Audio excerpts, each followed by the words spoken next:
Tourner la page des retraites, les syndicats et les oppositions parlementaires n'entendent pas tout à fait de cette oreille. Une manifestation unitaire le 1er mai, ce qui n'empêchera pas les actions en ordre plus dispersées d'ici là. À la SNCF, la grève franchira une nouvelle étape demain autour d'une journée d'expression de la colère cheminote.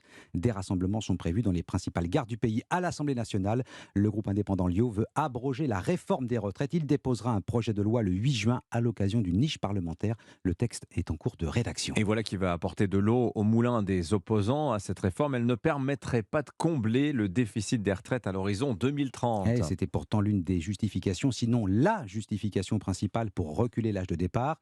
Problème, Barthélémy Philippe, l'Institut d'études économiques Rexecode est moins catégorique que le gouvernement. Oui, l'Institut confirme que la réforme devrait rapporter un peu plus de 13 milliards d'euros à l'horizon 2030.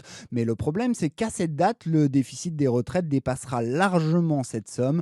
Le passage à 64 ans n'effacera donc qu'une partie de l'ardoise, selon Olivier Redoulès, directeur des études chez Rexecode. Le déficit après réforme serait entre 7 milliards et 20 milliards d'euros. Dans tous les cas, on a un déficit persistant. Et donc, on s'attend au bout d'un moment à remettre le sujet sur la table. Et si le déficit s'avère plus important que prévu, cela tiendrait aux hypothèses retenues par le gouvernement dans l'étude d'impact de la réforme. Un taux de chômage de 4,5% seulement et une croissance de 1,3%. On a un problème de biais optimistes dans les prévisions du gouvernement qui sont pas absolument invraisemblables, mais qui sont très optimistes. L'Institut Rexecode envisage plutôt un taux de chômage de 7% et une croissance de 1% d'ici 2030.